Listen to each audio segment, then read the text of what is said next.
Okay, I now have the great pleasure to introduce Erik Bucy, who really is the mind behind this pre-conference. I've been mostly the arm here. So Erik is going to talk about visual framing of coronavirus coverage, the frame construction process. Over to you. Thanks, Cristian. We'll see if I'm the mind at the end of this. The title really implies a grand project, which it's eventually going to be. Right now, these are the very initial steps. So what I want to do is just kind of walk through the process of how I start to survey the visual landscape and look at categories of images that then eventually might constitute frames. And then we need to think about not only mapping the visual landscape and doing a framing analysis, but then looking at what is the influence of those frames on viewers. So ultimately, I think you want to combine both a content approach with an audience-based approach. And, as we were talking yesterday or this morning in the pre-conference, I think it's important to have multi-methods when you do this, so both qualitative and quantitative. So let's think about the coronavirus outbreak as a focusing event. And in some ways, it mimics, at least in the U.S., 9/11, and it's kind of magnitude of tremor, but it's longer lasting in its effects, and it's affecting more people. So it's quite different from that regard. But still, what does a focusing event do? Well, obviously, it gets our attention, but then it starts to spur demands for different kinds of responses, whether they're health related, security related, economic related. And this is not only at a need, but it's also to maintain order. And the event itself, if it's disruptive, really creates chaos and unforeseen circumstances. So we're certainly in that situation now. Along with this are emotional responses in citizens that leads to kind of a condition of generalized anxiety. Now, this is where kind of the COVID crisis is 9/11 squared in a sense, because not only do we have to worry about this threat and you can't see it, but we're also asked to self-quarantine and stay indoors, and that creates its own kind of stress. So it's stress on top of stress. And this is interesting because if you look at theories of like affective intelligence, when people are anxious, they tend to consume or look for more information. So I think we probably all become even greater consumers of media, and that goes for the mass audience as well. So in the old school way of thinking about focusing events, the leader national response would be science-based. It would be systematic. It would provide as accurate information as possible. Now we're in kind of the populist alt media, opinion media, social media era, and a lot of bets are off. And this is really distorting the information environment, at least the way people are receiving it and understanding it. But I will say, I do think this is happening at a time where the media ecology is increasingly visual, and visuals are reliable. Now, they can get distorted with visual memes and text over them, but if you take a look at leaders in relation to images, and by the way, that fits my, it fits my paradigm of studying this stuff experimentally, where there's a focusing event, which is a national crisis or some kind of catastrophe, and then the leader response. And you start with, what's the quality of the images that everybody's exposed to. The leader response is equally important because that's what plays out and people take their cues from. It's very confusing right now, at least in the US, because who do you take your cues from? Governors have kind of increased their role. So early on, and this was an image, I think, from February, of the situation in China, and Trump was in kind of a condition of, we got this, we don't have to worry about it, it's going to be minor in the US. Nevertheless, that wouldn't stop people from feeling anxious about it. All right, so when we think about images, and some of the presenters have mentioned this, I'm really grateful to hear it, is that images are information. And so nobody would question the scientific or the substantive value of that radar image above. But when it comes to looking at nonverbals, and when it comes to looking at depictions of scenes, and when it comes to kind of the broad swath of imagery, it gets harder to think about systematically. So that's what I want to talk about. So I think with careful study, visuals can serve as reliable sources of information. Why are they important? Well, among other reasons, they require minimal literacy or background understanding of politics or particular policy issues.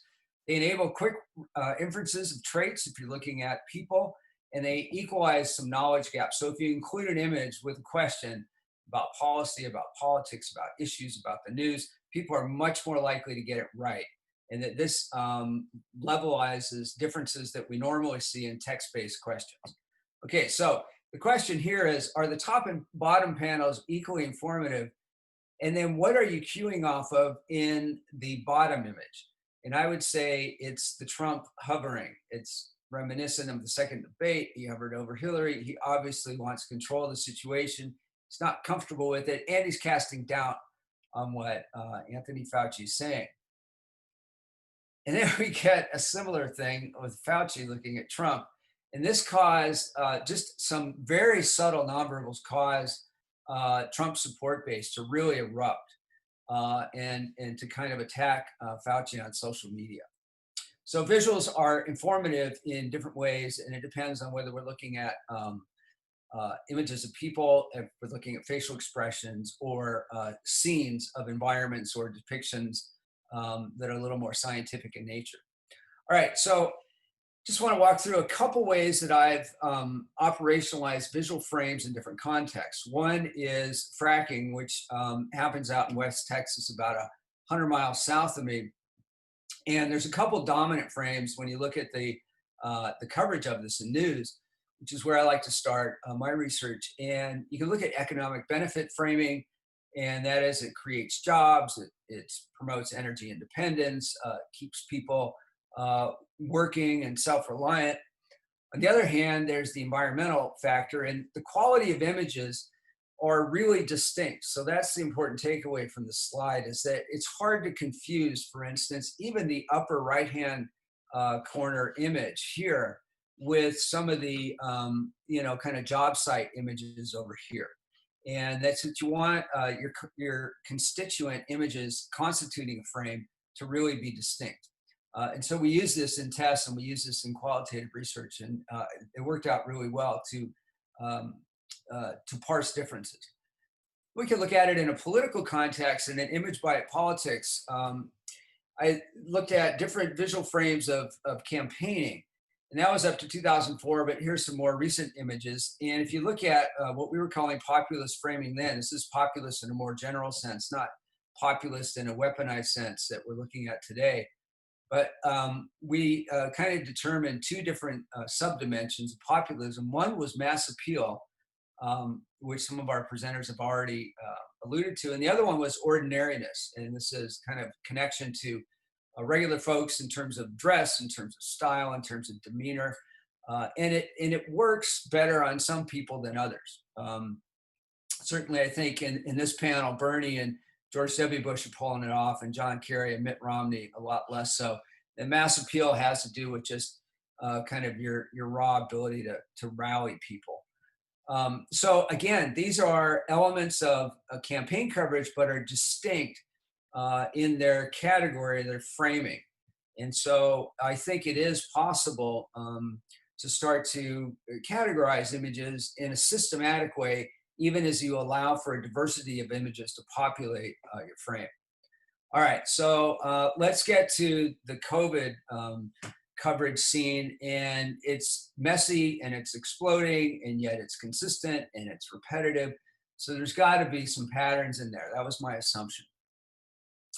Okay, so what's the process?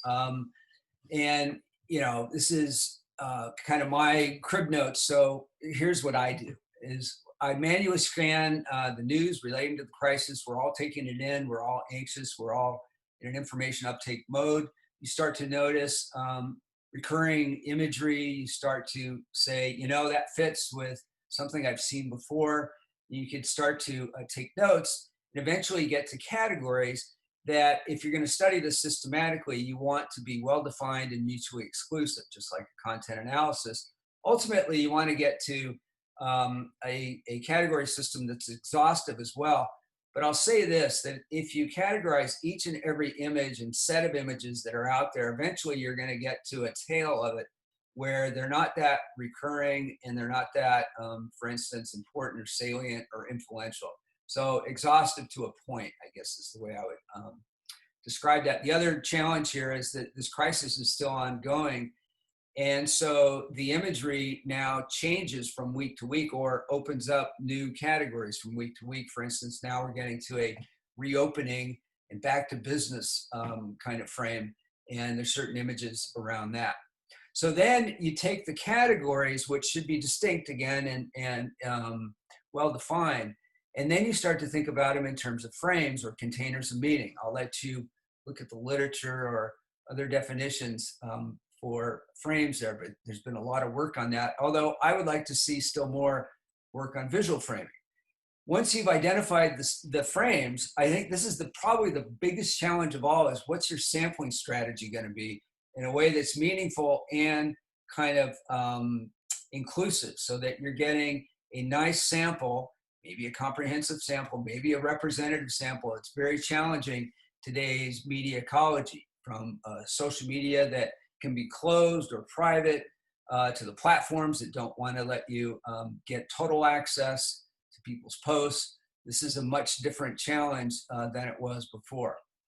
And then perform the framing analysis. You set up coding definitions, a code book, and then you can start to track frames across different image categories. But I would also say you can also track them across different time frames.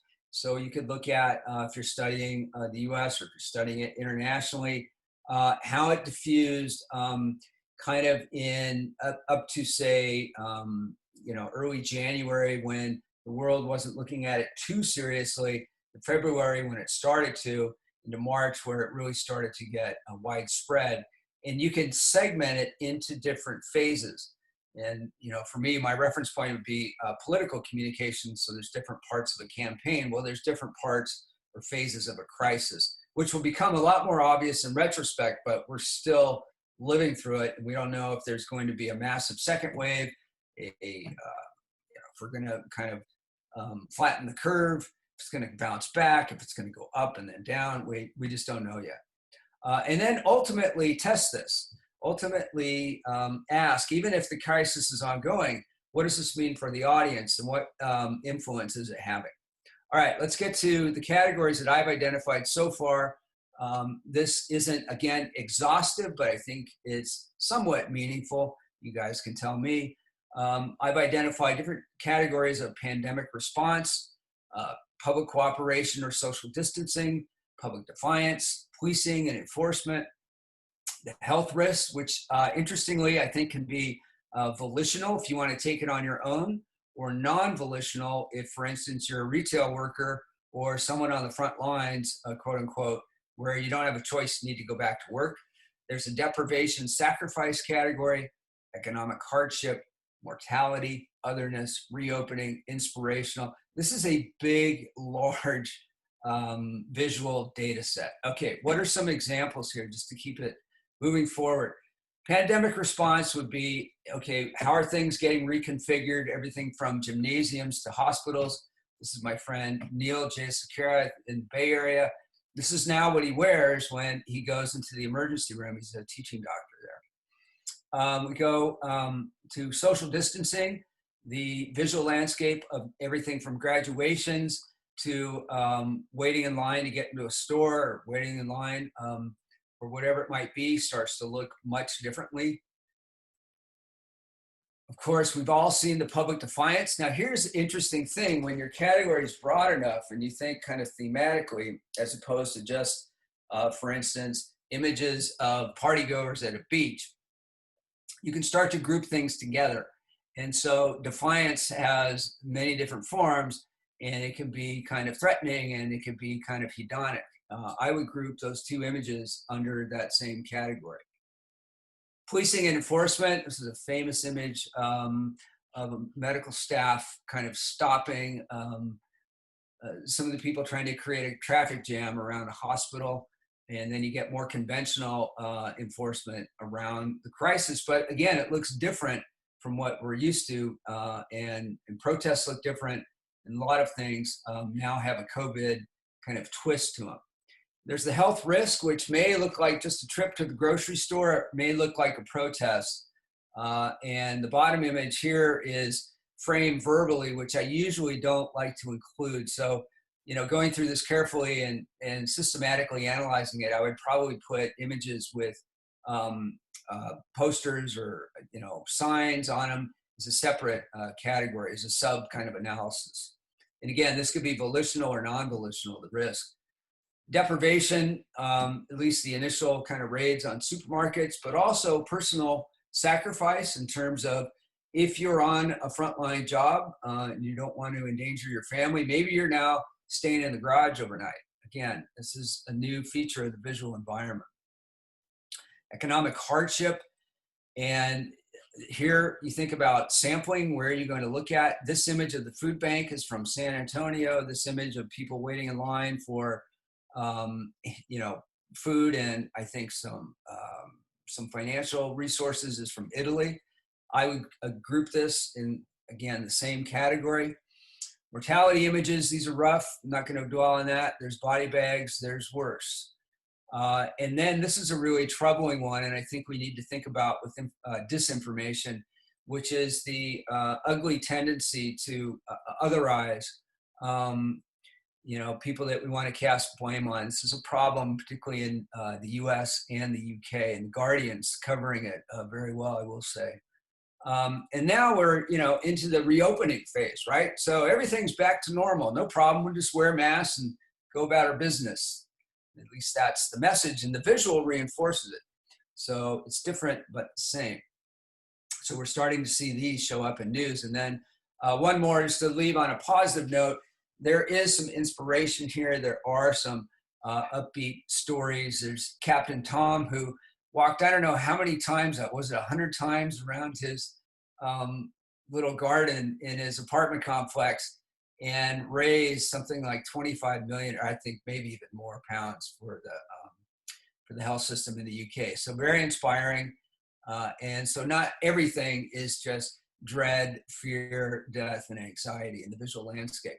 All right, now out of this, what I'm thinking about preliminarily is taking these categories and distilling them into actual frames or containers of meaning, which would now kind of aggregate some of the different categories. So we can think of a liberty or freedom frame, which includes those defiant images where people are kind of bucking the rules, the beach parties, vacationers without gear, revelers. We had a case in a local lake out here in Lubbock. They opened it up and everybody thought, oh, well, that means it's perfectly safe to crowd around, and they had to close the beach again. Protests against quarantining, even protesters with guns. So it's going to be expressed in different ways.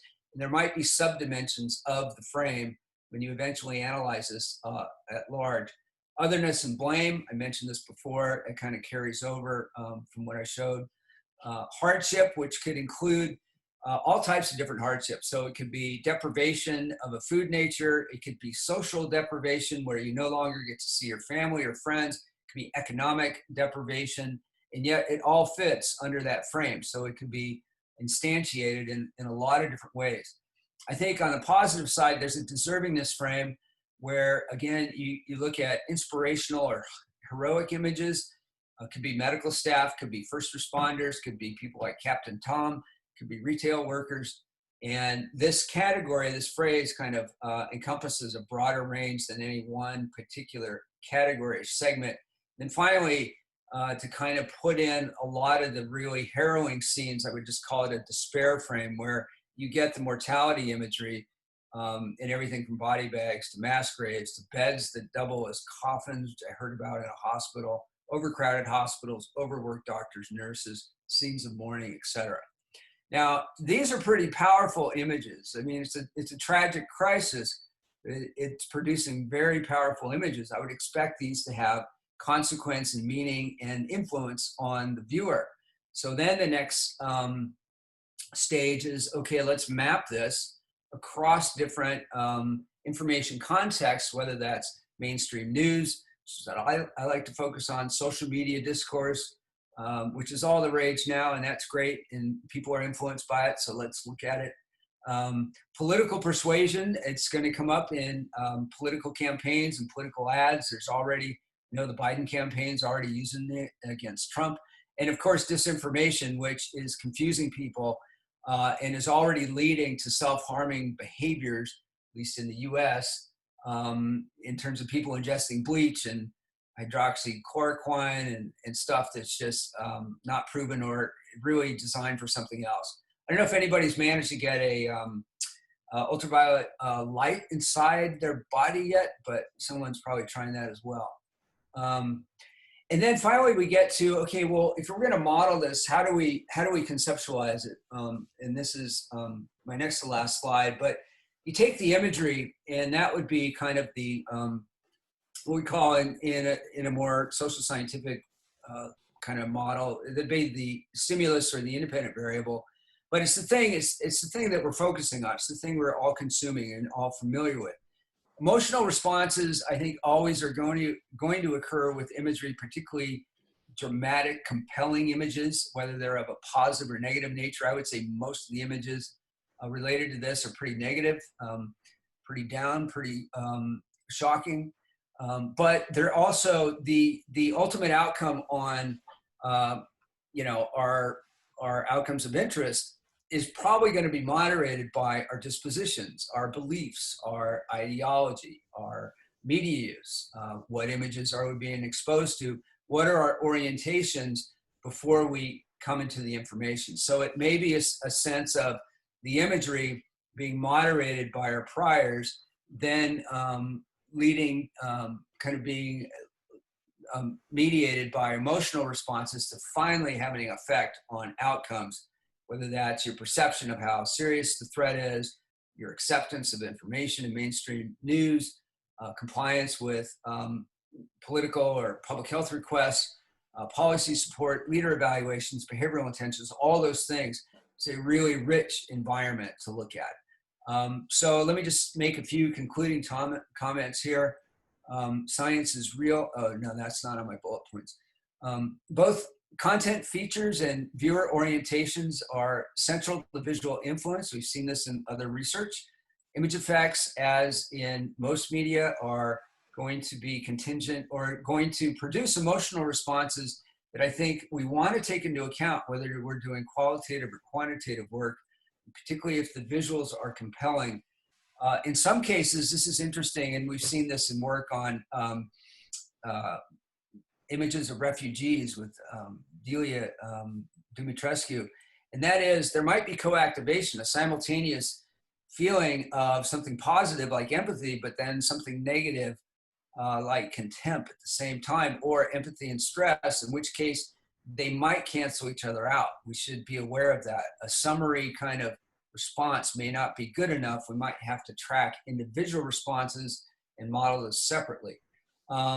Also, obviously, because this gets politicized in this day and age, ideology is going to be a powerful lens, but I don't think this can be analyzed only politically. It has to be looked at emotionally and cognitively as well.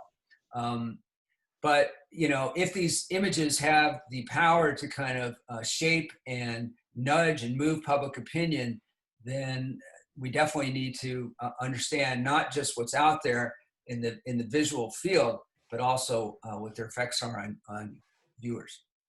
And that's it. Thanks. Thanks, Erik. Unfortunately, your time is up, but there are lots of interesting comments and questions in the chat box. So if that's okay with you, I will keep sharing and let you take a look and answer these comments so that we can continue with the program on time. Yeah. So next up is Kelly, who already is sharing her screen. So over to you, to Kelly Lewis from QUT Digital Media Research Center.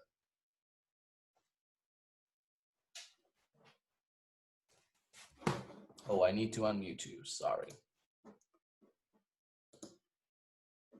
Good morning, can you hear me okay? Yes. Excellent. So I just firstly want to say thank you to Erik and Cristian for organizing this fantastic event. Thank you also to all the presenters for some fascinating discussions, and thank you to the audience for coming along. I know it's probably getting a little bit late over in some parts of the world at this point.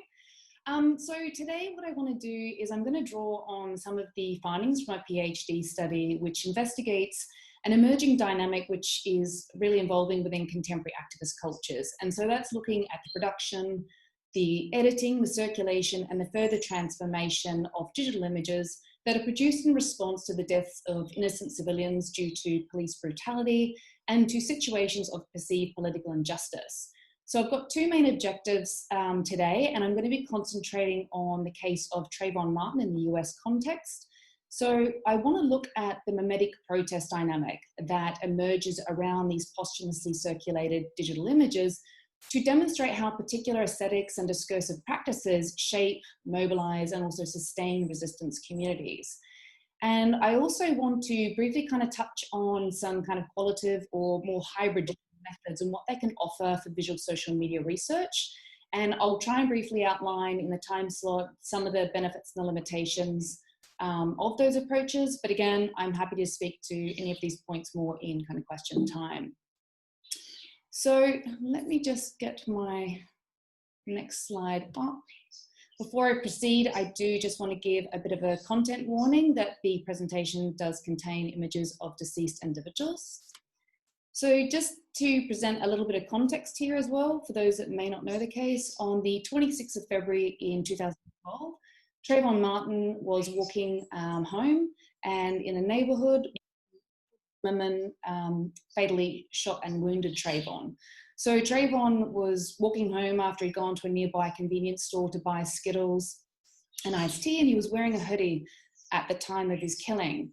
This is important because these symbols subsequently became appropriated in pro-Trayvon discourse, spoke to the injustice of his killing and of collective solidarity. And in anti-discourse against Trayvon, the hoodie and really became a way for kind of conservative and right-wing media to frame the hoodie as being a way of depicting Trayvon's character as being suspicious as a black thug.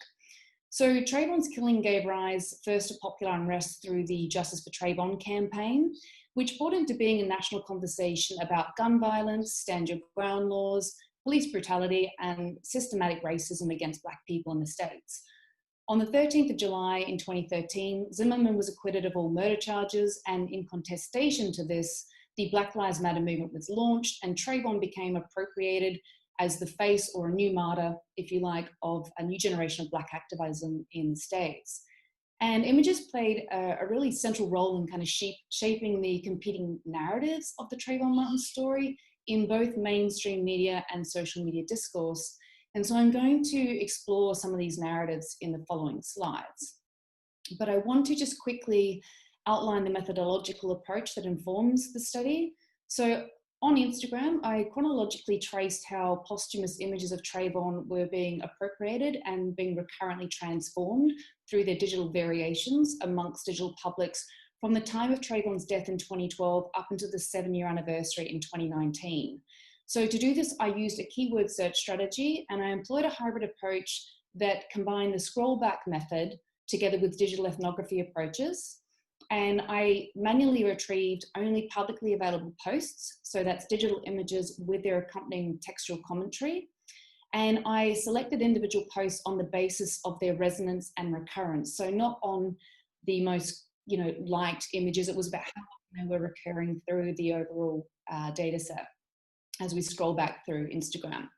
So from this approach, it enabled me to really examine the post's kind of interplay between image and text. So that's both the visual and the captioned. I also was able to look at kind of the hashtags and emojis and other symbols that were being brought up into emerging themes. And this also enabled me to review the metadata of posts as well. So from this, I was able to track the genealogy of images across time to review their functions and their contentions. And this enabled me to develop more of an in-depth and kind of nuanced understanding of the discursive practices and the social processes that really were underpinning these kind of dynamic forms of memetic protest. The nature of data analyzed does include digital images as they appeared in what you could consider their initial or their native form, as well as their creative transformation, which is obviously enacted through digital remix culture. So I selected a total of 1,819 images. They were then coded and sorted into overarching thematic categories.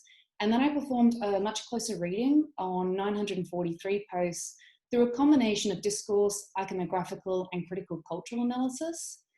So given the brevity of time, I'm really just going to present some very high-level analysis through a very small selection of images that were mobilized under kind of 5 main tropes. And I'm going to speak more broadly about what those tropes embody. So the first trope is the trope of the childhood saint and the youthful innocent. And this was invoked by people as they remixed family snapshots of Trayvon and engaged in the discursive construction of injustice framing.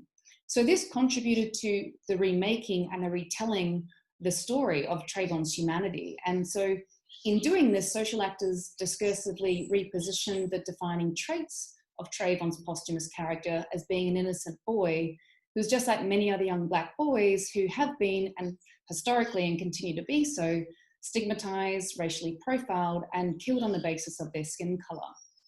So the privilege of white innocence operates as a license for racist exploitation by the media. So that is, who gets to be considered as being just a boy are those deemed worthy of the rights and the recognition to be seen as a citizen. And this determines which lives have social value by shaping who is seen and understood as being human. So on Instagram, supporters engaged in a series of subversive and also direct communicative acts to kind of counter this mainstream media and these hegemonic claims that Trayvon's appearance was suspicious, that he was somehow a thug. And this produced a succession of politicized memes that really operationalized Trayvon's image to call out instances of mainstream media bias, of white privilege. And we also saw this discussed in the kind of the presumed innocence of white offenders. So we saw here explicit claims were being made about the stark contrast in the social and the political realities and of the contradictory standards of media representation that exists between Black and white Americans.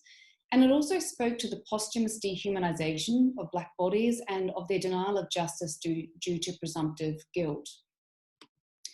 So the trope of the everyday teenager was invoked in activist and everyday discourse to counter the idea that Trayvon's Black hooded body was suspicious by embedding the hoodie into a narrative of solidarity, of collective identification, and of popular resistance. So this transpired through acts of selfie protests. The hoodie became an omnipresent symbol in street demonstrations. It was appropriated extensively within both everyday and formal artistic works. It was adopted as a protest avatar by social media users, and it really became a central representation in counterculture that was enacted through hashtags and slogans such as "I am Trayvon Martin," "We are all Trayvon Martin," and "Do I look suspicious?" The hoodie was also appropriated as a symbol of solidarity and resistance against unjust gun violence during the 2018 March for Our Lives movement. And it was recurrently operationalized across time to perform resistance against pro-Trump, Republicans, and white supremacist discourses. The trope of the Black thug was negatively mobilized through a particular set of images that were taken from Trayvon's social media account, and these were deployed in defamatory media framing and in racist and white supremacist discourses as a vehicle for reinforcing these negative and stereotyped depictions of Blackness and to criminalize Trayvon's posthumous character. In pro-Trayvon discourse, these same images were discursively operationalized to reclaim thug, the vernacular of authentic Black resistance, by conceptualizing it from deviance and nihilism and putting it into popular manifestations of Black masculinity, of youthfulness, and a racialized alterity that provided Black youth with a vehicle to push beyond these homogenized and essentialized concepts of Blackness. And this occurred through a discursive repositioning of Trayvon from a would-be criminal, thus being deserving of his own death, and toward the systemic culture of racism, racial hierarchy, and institutional injustice that are very much perceived as the problem in Black activist culture.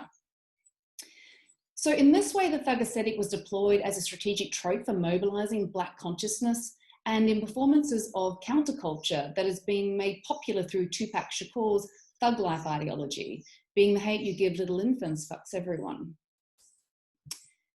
The trope of the martyred body was discursively mobilized through postmodern images that were operationalized as indexal markers that simultaneously called upon digital publics to bear witness to affirm the truth of Trayvon's death and suffering, while also inviting for a collective consciousness that Trayvon's broken body stands in for shared Black vulnerability and the pain of the nation.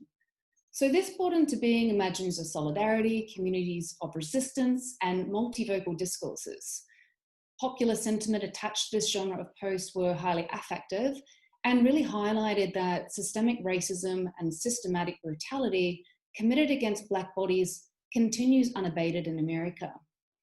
Ethical concerns were raised by some users about the appropriateness of either showing or not showing postmodern images, while others expressed the need to show these images in order to counter the invisibility of unjust violence and of the erasure of Black life. And as postmodern images circulated amongst digital publics, it created this connective space of appearance where the bodies of Trayvon and other Black victims were temporally and spatially sustained in their death, and they were called upon to appear and then reappear, and this created like a politics that bridged the imagining of the past with the present and a prefiguring of the future that rendered Black vulnerability to ever-present violence painfully tangible. The trope of the young king was enacted to discursively reclaim Trayvon from his victimhood and to really make his life matter by transforming him into a martyr figure. So Trayvon's martyrdom was constituted through visual discourse and performed through creative and cultural practices that really combine these classical forms of iconography together with contemporary forms of Black representation, Afrocentrism, and Afrofuturism. So in the 8 years since Trayvon's killing, countless images, artworks, creative acts of performance, these have really commemorated Trayvon. And this attests to his status as a venerated martyr figure. And when they're uploaded to Instagram, these depictions provide a genealogy, if you like, of Trayvon's martyrology. And as they circulate amongst network publics, they become very much part of the digital archive that sustains his visual legacy and political productiveness in ways that both draws from and decenters Western aesthetic hegemonies to position Trayvon and the Black body more generally within the field of power. So simultaneously thinking about the practice of making Trayvon's life matter and thus all Black lives matter really centers on the practice of rejecting these oppressive discourses of the Black body as being violent, unfamiliar, and disposable. And people enact the affordances of social media technologies to re-articulate images of Blackness in its full humanity and of its future potential. So these practices can be conceptualized as what Bell Hooks describes as loving Blackness as political resistance. So they transform ways of seeing Blackness and also modes of being Black. Hooks argues that loving Blackness creates the necessary conditions for Black people to move against the forces of domination and death and to reclaim Black life. So the case presented here illustrates how through creative and subversive tactics of resistance, posthumous bodies are mobilized well beyond the immediacy of their corporal suffering, and they're recurrently repoliticized as public responses to systems of injustice and human rights abuses. It also demonstrates that images that are depicting death and injustice rarely remain in their native form, and rarely do they travel alone in digital culture. So these practices contribute to the production of new forms of memetic types of images that travel to produce new meanings, and they're put into use in new media contexts. And they're deployed spatially and temporally into new and emergent configurations of contestation and conflict. So these practices not only transform the way that unjust death is made visible, they reconfigure meaning, they repoliticize social action, and it extends the political productiveness of these injustice images. So this challenges dominant and traditional ways of doing politics and modes for being political.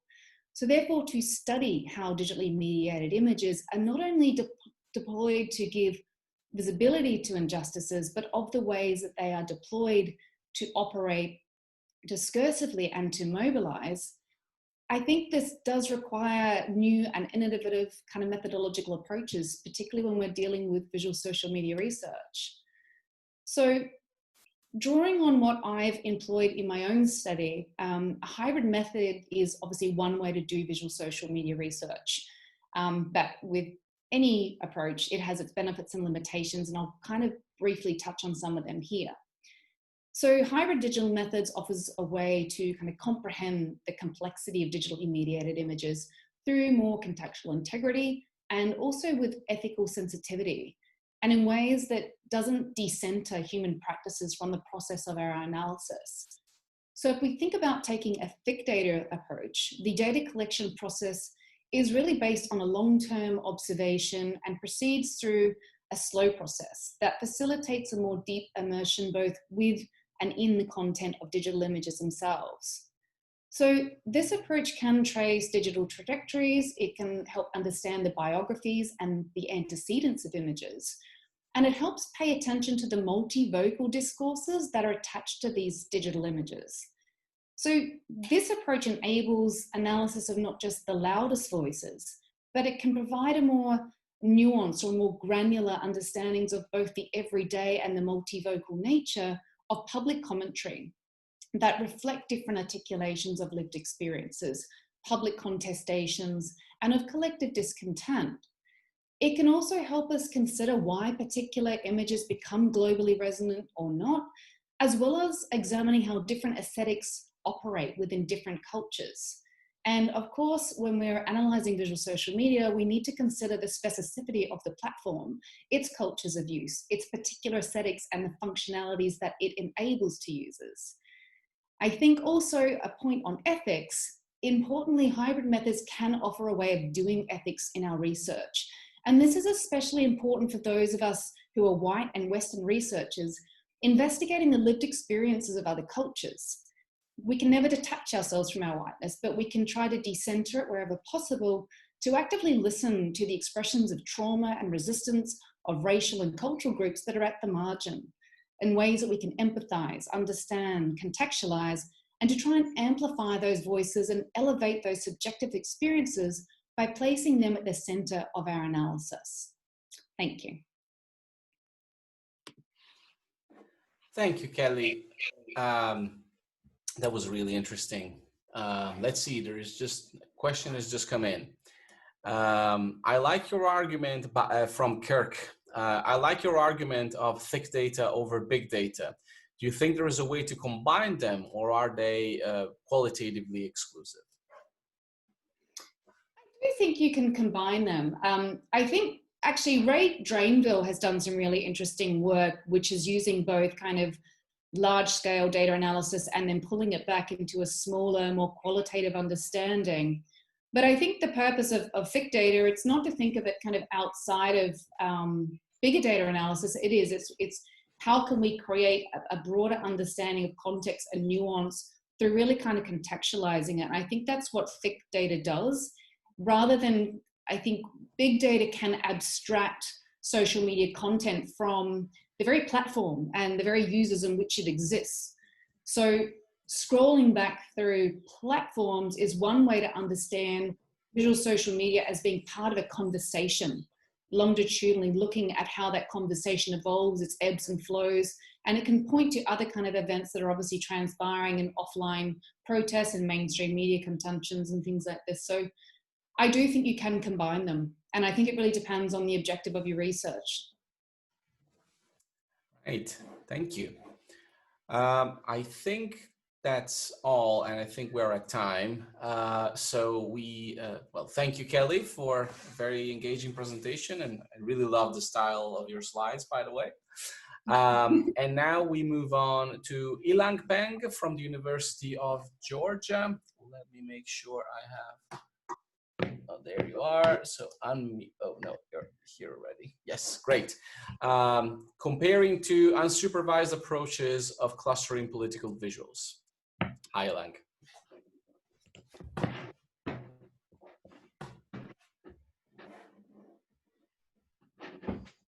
Okay, hello everyone. So I'm Yilang Peng. I'm assistant professor in the Department of Financial Planning, Housing and Consumer Economics. So good evening, everyone. So it's currently like 7 p.m. in Georgia right now. Okay, so today my presentation is about the use of unsupervised approaches in classroom political visuals. So first of all, I would like to briefly introduce you to the two predominant approaches in machine learning, supervised versus unsupervised machine learning approaches. So, so for supervised approach, okay, so for supervised approach, so basically, for example, if you have a data set of like cats versus dogs, and then you can train a prediction model to predict whether a new image is a cat or dog. And by the way, so ICA has this like the nomination for the best use of cat in your presentation. So if you can nominate me for the competition on Twitter, that'll be really wonderful.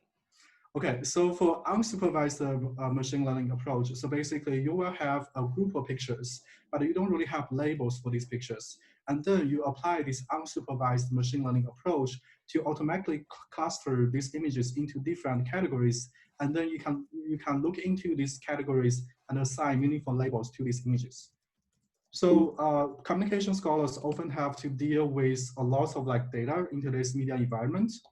For text-based data, communication scholars can utilize unsupervised learning tools such as topic modeling to discover hidden topics from a corpus of textual data.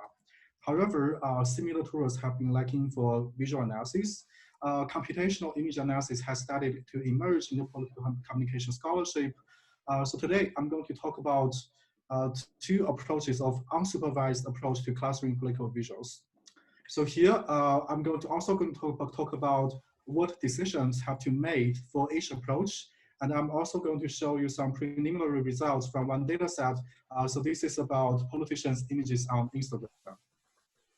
Okay, so the first approach is to apply image recognition APIs. So today, a wide range of computer vision APIs can provide you with data analysis tools that can automatically label your images. So for example, this is from Clarify, and if you upload the image to its server, it can give tags like dog, women, friendship, pet, and so forth. So basically, after we convert our image data to text data, then we can apply similar tools such as topic modeling, which communication scholars are already very familiar with, to uncover topics from these images. So for example, like you can actually use Clarify to detect text from images and then use topic modeling to get these topics. The second approach is kind of more complicated.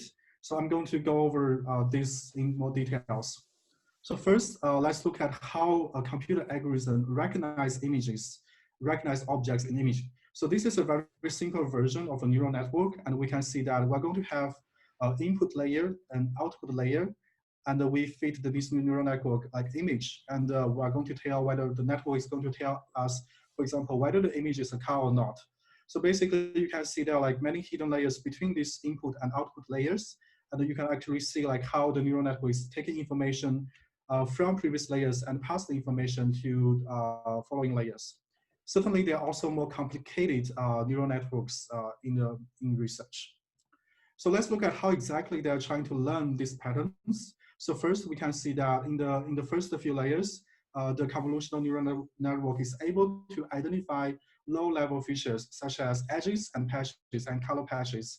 And we can see that in layer features, the neural network is able to recognize more complicated and advanced patterns, which are a combination of previous patterns.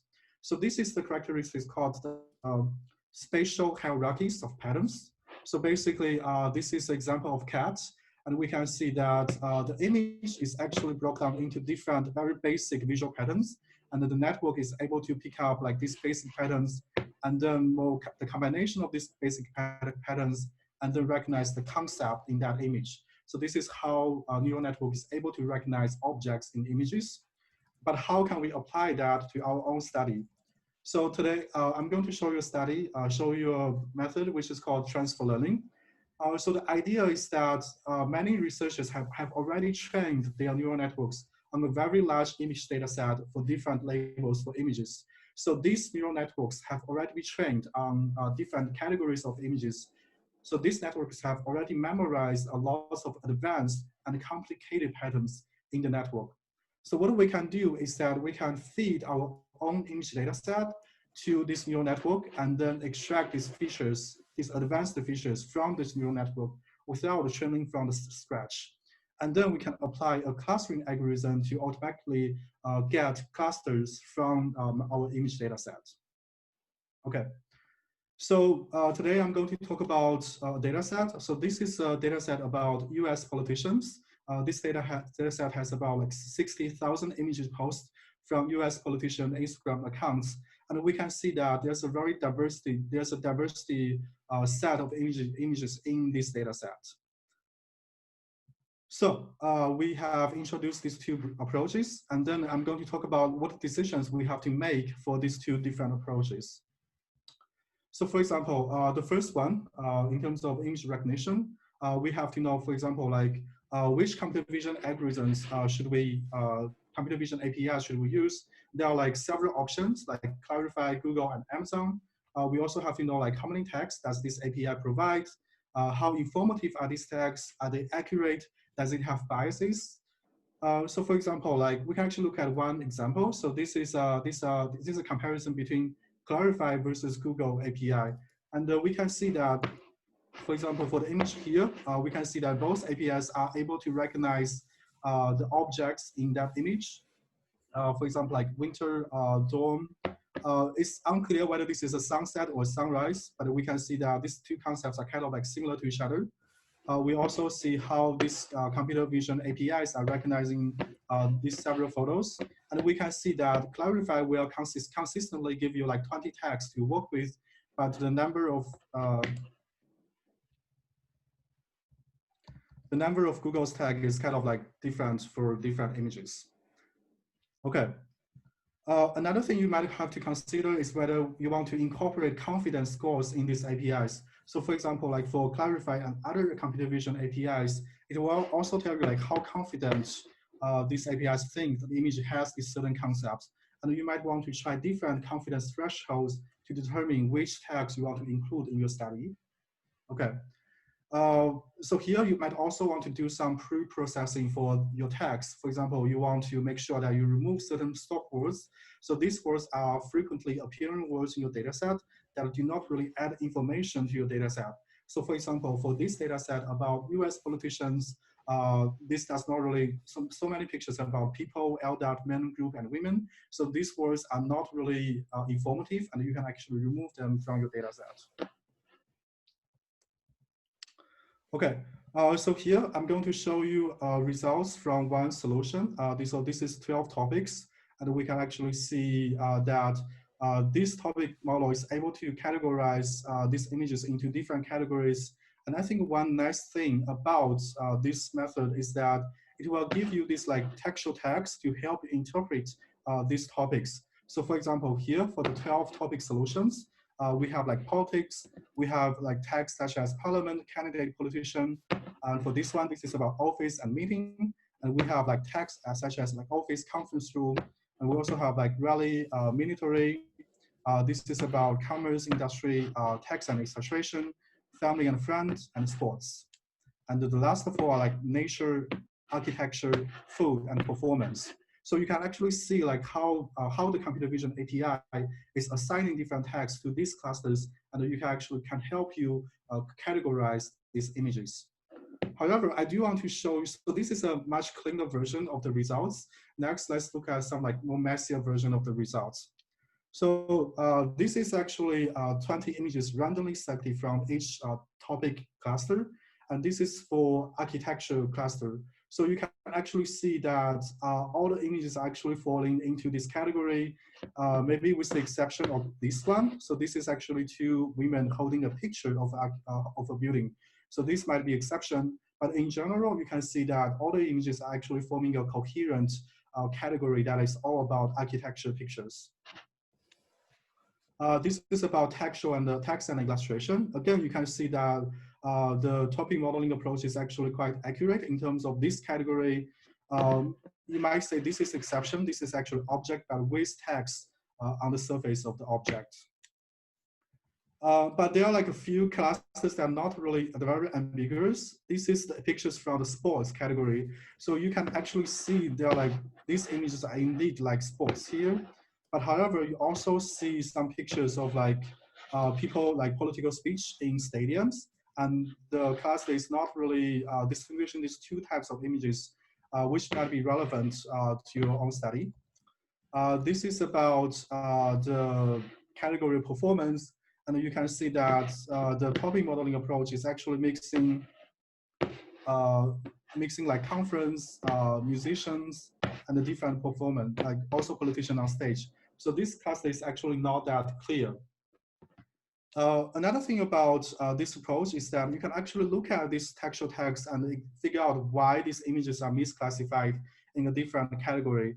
So this image is a picture of politician with other people with workers in a restaurant. And this is actually misclassified into the performance category. And one interesting thing you will find is that this actually gives tags such as singer and drummer. This is probably because the API is misrecognizing these objects, this like cooking pots as drums. So it can help you diagnose why certain images are misclassified. Okay, so next, let's move to the secondary approach. Again, we need to think about, this is about looking at pre-trained models. So the first decision you have to make is which pre-trained model to use. And one thing you have to think about is the similarity of the data used in the pre-trained models and your own data set. So for example, if you have a data set that is about different cat breeds, and you want to identify the different types of cats in your data set, and you have two options. The first option is the image of like data set about animals, and the second one is about medical imaging. So you probably want to go for this one because this pre-trained model should have already memorized a lot of advanced features that can help you categorize animals. So think about the similarity between the models used in this pre-trained model and your own data set. So regarding this research, this is about politicians' images. And what I did in this study is that I'm integrating two pre-trained models, two data sets. So the first one is this like ImageNet. This is really a general object recognition data set.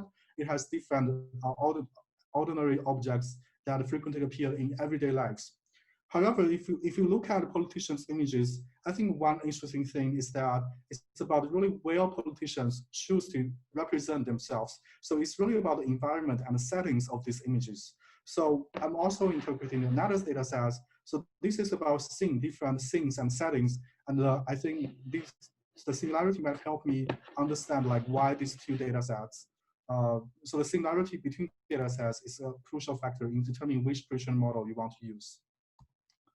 So there are other options you might consider. For example, like whether you want to apply a dimension reduction technique, which clustering algorithm you want to choose, and so forth. Okay, so here, this is actually from the 5 cluster solution here. And if you look at the results, we can actually see that the first cluster probably about architecture. We might have some outliers exception. This one is probably about text and illustrations. We also have images of people, and we can actually see how, okay. We also have images of people, and we can see like well people, I think it's this one. Okay, so we also have images of people here, and we can see like well people choose to present themselves. I think this one, this is really about professional settings. This one is also about professional settings. This one is also about like professional settings. You can actually see some difference among these categories. So for example, this one are your like group photos, like people are smiling to the camera. So this one has a lot of like crowd in these images. And this one usually has like a conference tables and so forth. So you can see that, okay, so this is actually, so you can see that the algorithm is able to tell you some minor difference among these clusters. So we can also look at another solution. This is from the 11 cluster solution. And we can see that both classes are about architecture category, but however, you also see some difference here. So this cluster might be more related to natural landscape, but this one is more about buildings. So you can also see the algorithm is picking up some minor differences in these images. Whether they are meaningful to your research question is another question you want to ask in your research. Okay, so this is also about textual illustration. But when you look at the 11 cluster solution, you can actually see the algorithms breaking this broad category into two different categories. So for example, this is about text, but this one certainly has more visual design elements in that. So in comparison, we actually look at the results from two different clustering algorithms. I would say for the first one, it provides a richer concepts for you to work with. You actually know a lot of like text from this data set. It is also easier and intuitive to understand and diagnose based on text data. However, it might not really be accurate or consistent for certain categories, and that really depends on whether your the APIs have seen your concepts before, and also introduce potential biases such as cultural bias and gender bias. For the second method, I think it depends on the selection of your prediction model, so you should be careful about which prediction model you want to look at. It's generally more accurate, and it's more based on visual similarity instead of conceptual similarity. So for example, if we look at this category, so this category is about military, and this is from the first approach. And you can see that images like this is about flags, and also images like this are categorized together with other images of like military men, soldiers here. This is probably because the flags are very relevant to the semantic concept of military. However, if you apply the second approach, these pictures might be categorized in the nature landscape category. So the second approach is more based on visual similarity instead of conceptual similarity. And at last, you can also combine multiple clusters together to form a larger category in your research. Okay, so that will be all for today. Thank you for listening. Thank you so much, Yilang. That was really illuminating. We have a few questions. As you may imagine, some of them are a bit technical, but you know, I want to pick a couple, and then you can obviously engage with the others. One, which is also part of my own research interest, is how you collected. This is asked by Margaret. She's asking how you collected Instagram photos in a way that complies with Instagram data policy, which is, you know, a big problem for us scholars in the age of, you know, API being closed by social media platforms. So there are like certain scrapers for you to do that. For example, for this study, I'm using Instaloader. So this is a Python library that allows you to, so there are like several options. You can use like Instaloader to download pictures from a certain like account or from a certain hashtag. There's also this like software program called like 4K Storegram that one does not really require you to use Python scripts. So basically you just enter the account names and it will download the pictures for you. So there are like several options out there for you to explore. Instagram does not really have an API for us to easily to work with. Yeah, I think that's the problem with the platform. And I think that's the reason why a lot of studies right now are focused on Twitter, which is easier to retrieve data in comparison with like Instagram. Yeah. Yeah. So yeah, we're stuck with scraping because there's no alternative. Yeah. Yeah. Great. There's another question from Michael, who was curious to know how you deal with text that is within the images and infographics. So obviously your, you know, the algorithms you showed us can tell us that images contain text, but Michael was wondering if you then can use OCR on those, or whether the industry APIs can already handle, you know, the text and return you the text that is in there and even maybe analyze it. So my own experience is that there are several like commercial APIs for you to handle text in images. So basically you send your images to these APIs, and it will tell you whether the images have text, the text inside, like, and also the position of this text if you are interested in the design element of these images. So yeah, there are like already tools for you to analyze text in images. Great, and I'll ask one last. There was one on deepfakes that, you know, maybe you can go back to in the chat. But Ahmed has just asked, can the software detect the identities of specific people? So if there's a picture of Trump, can the software tell us it's Trump rather than just that it's a politician? So definitely it can. So facial recognition has already been used, like, for example, like in surveillance in lots of countries right now. So the ethical implication might be a topic for another day. But for facial recognition, you can definitely use facial recognition to identify identities of people in images. So the way for you to do that is that first you have to prepare a data set that contains the identities of these people, and then the algorithm will match your images to these people and tell you like which face the identity of your people. So yeah, facial recognition is definitely available right now. Right, great. Right. I think there's a lot more that is coming up in the chat. So please go back to these questions because I'm quite interested in many of those, but we need to move on. So thanks very much, Yilang, for a very interesting talk. And now we've got a slightly different experience. So Jung-Chun from the School of Oriental and African Studies at the University of London had submitted a paper, but unfortunately, she's currently in Taiwan, and the government forbids its citizens to use Zoom. So she cannot be with us right now, but she has uploaded her presentation on YouTube. And so I'm going to try to share my screen and show to you the video on YouTube. And the link to the video is also in the online program. And after this, we'll have a quick, a few comments from Erik and myself, and then we'll have a drink if you feel like it. So this should work. Erik, can people see my screen? Is it all working? Yeah, okay. All right. So here we go. Oops. Need the volume. Right, so I guess the volume is in my headphones. So let me unplug my headphones. It's all just in your head.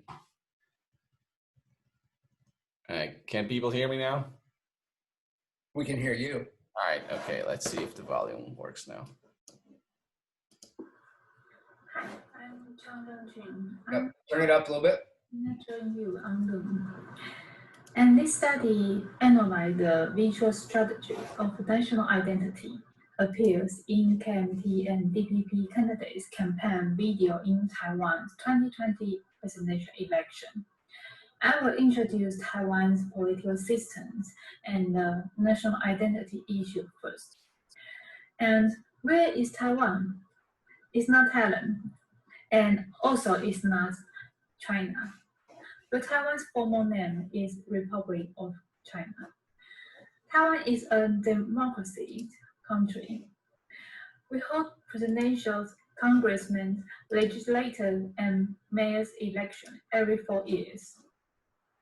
In this 2020 presidential election, there were two parties candidates who competed with national identity in campaign advertising by using various symbols.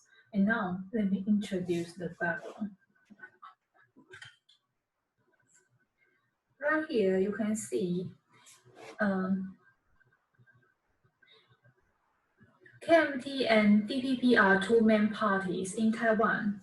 Besides, national identity is a controversial issue in Taiwan, especially in recent years. Under mainland China's threat, Taiwanese reflect the national identity issue, and it is indispensable to be a symbolic battle in 2020 presidential election. He is KMT's candidate, Han, and she is our president now and also DPP's candidate. KMT retreated from mainland China to Taiwan. DPP was founded in Taiwan, hence KMT is always labeled as for China's party. And DPP claims Taiwan is an independent country. There are many complicated aspects between these two parties. Now, I will talk about my study.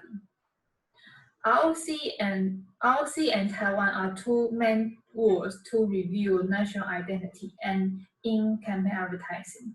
But the most important point of view in this study is that producer and camps will design symbols, pictures, signs, scenes, and also policies in campaign advertising to display national identity. How to produce appropriate visual strategy is a significant task for campaign teams. Candidates usually manipulate ROC and Taiwan in subtle and indirect way rather than using straightforwardly identify themselves in video. And my research questions are what visual strategy and discourse were used by KMT and DPP candidates in their 2020 campaign video to present their national identity stance and the implication and or meanings of these videos. And this study conducted 3 methods, including content analysis, discourse analysis, and in-depth interview to cross-validate the result of analysis. Now going to Han's visual strategy. ROC candidate Han propagated policies focusing on Taiwan be safe and people be rich. These slogans were related to Taiwan's national and social security, as well as Taiwanese people's daily life. The signs of Han's image, Taiwan, young generation, ROC, and grassroots. The video quite emphasized Han's personal image as an atypical, a grassroots, and a down-to-the-earth style politician. The video shows many things related to local industry and people. Rally party and supporters, national flag waving and hand with people. The things of local industry and people, and hand with people demonstrated Han's non-elite characteristic, who takes care of people's livelihood. There are 3 pictures. The first one is hand with people. And this one is hand supporter with the national flag. And last one is hand's grassroots image. Now I'm going to talk about the discourse analysis. And I conducted Scholar Van Dyck and Fairclough's discourse analysis. Han's video presented a superstructural level discourse as Taiwan be safe and people be rich. And the macrostructural level discourse was to insist ROC's legitimacy. A microstructural level symbol appeared in Han's video. Some symbols were related to Taiwanese young generation's future. And Han's video might also bear consideration of social context. In his campaign video, Han puts more emphasis on his Taiwanese identity than on his ROC identity.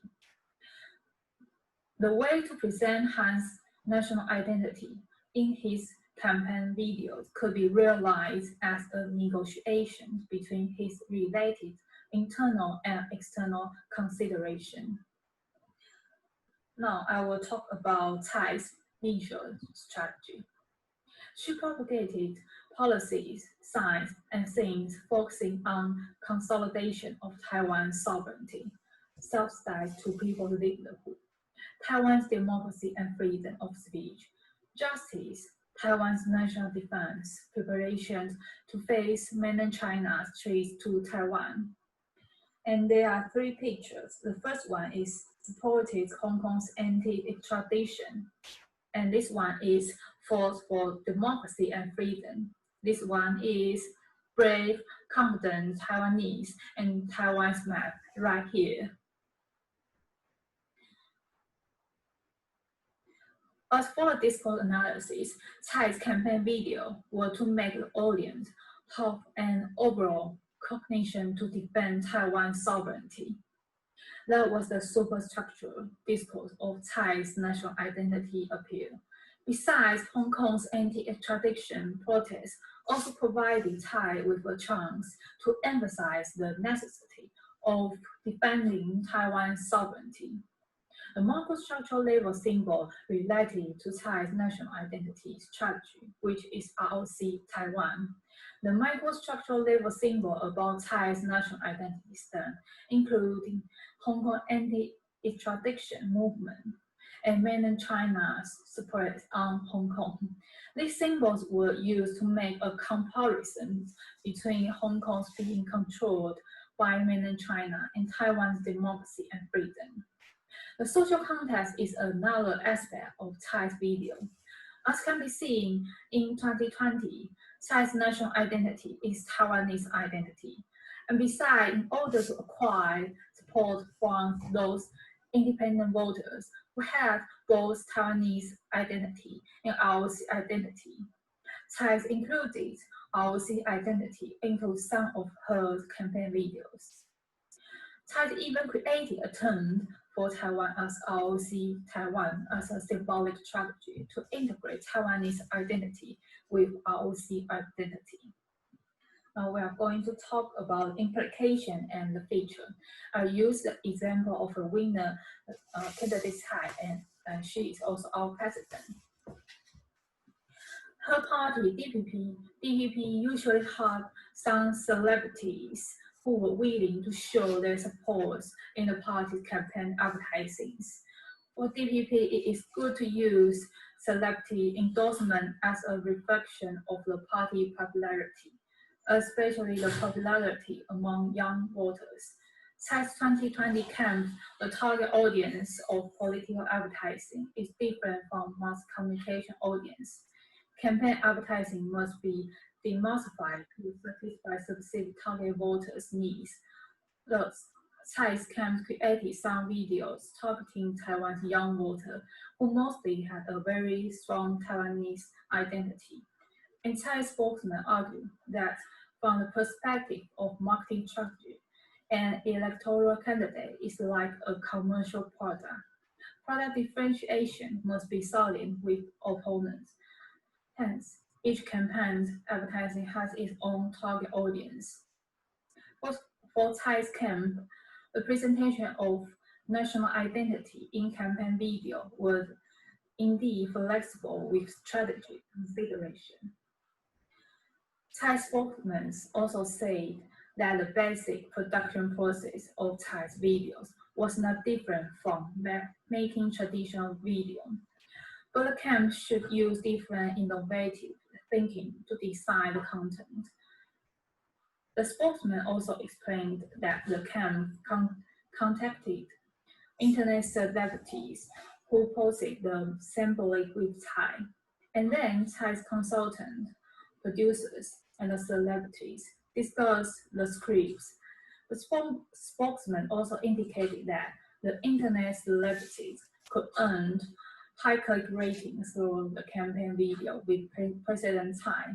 It is a win-win situation. And now I will talk about the conclusion. In sum, visual symbol could be a vital role in campaign advertising that candidates rely on some intriguing factor in the video to promote their ideas and also to enhance voters' views. There are many ways to produce campaign video. For instance, a good storytelling in the video or a heartwarming picture in the video are a typical design in campaign advertising. And I also found that the candidate, they imply the national identity by using various policy, specific theme, sign, songs, and language, rather than only to see a very superficial word such as ROC or Taiwan. National identity were not declaration of sacred, unchangeable political belief.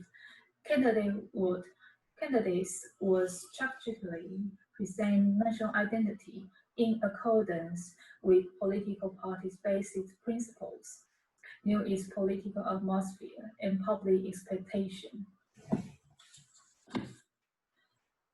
The in-depth interview results indicated that the presentation of candidates' national identity was a result of compromise among the candidates themselves, election campaign consultants, political party staff and producers.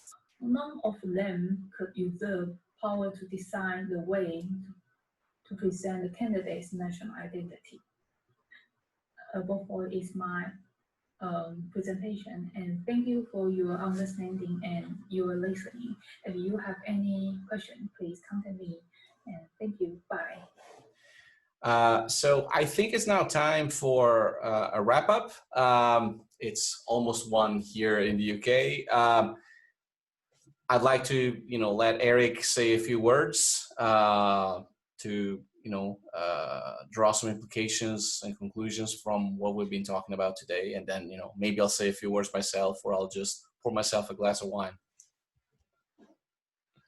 I would start in on the wine. I think I'm just going to talk about the process of getting together people all interested in visual communication. And I think this has been a really rich discussion, not just this session, but the earlier one.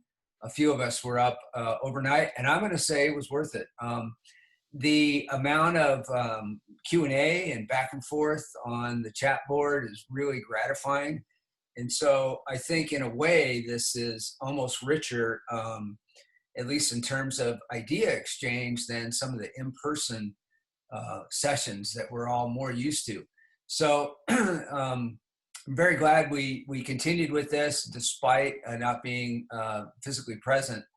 And I hope it continues somehow. So visual politics, I think, is an area starting to congeal and starting to get recognized. There's at least one handbook out of visual communication or visual political communication, which narrows it a little bit more. But I think it's just the opening shot. I've got an idea for an edited volume. We've got a special issue we haven't really mentioned or promoted much, but it's happening. International Journal of Press Politics. We have a good number of very solid manuscripts, and that should come out, I think, at the beginning of next year. And so look for that. And, this is also builds on other trends. Delia and I have edited a couple special issues now on nonverbals in politics. And I think this is a good outlet. So if you're interested in something like that, you should pitch journals and publishers. And, hey, would you be interested in something in visuals?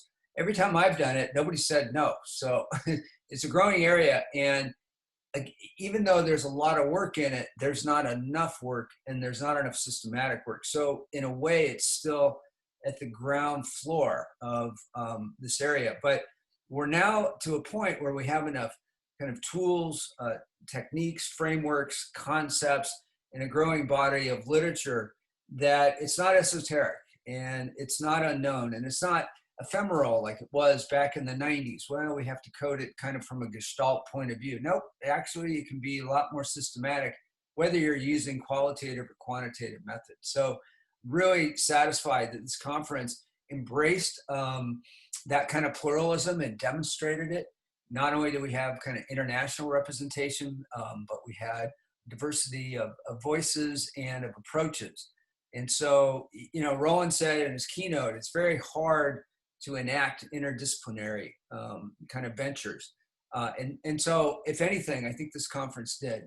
So I'm very happy we did it. We're going to leave behind a nice record and reference of it. We'll have people's presentations. We'll have the video that we'll eventually post and link to. And we'll have probably some modified or edited version of the chat transcript. So again, left behind and is going to enable us to have some rich media just around the pre-conference. And, those are my takeaways. Cristian, what do you think? Yeah, I want to echo the point that, Roland made and you made about doing research that is creative and interdisciplinary. In my own experience, the paper I presented, earlier today, in 2019, I got funding for this project on visual misinformation. And I was like, hey, I'm just going to look at images and how they affect people's perceptions. And then when I started thinking about what images I could use and what they should operationalize, I realized that, you're really dealing with meaning that is much more complex and much more deep-seated, I would argue, than, you know, the textual meaning that most, you know, political communication and projects that deal with communication are used to treating. And that's why we need a multidisciplinary approach.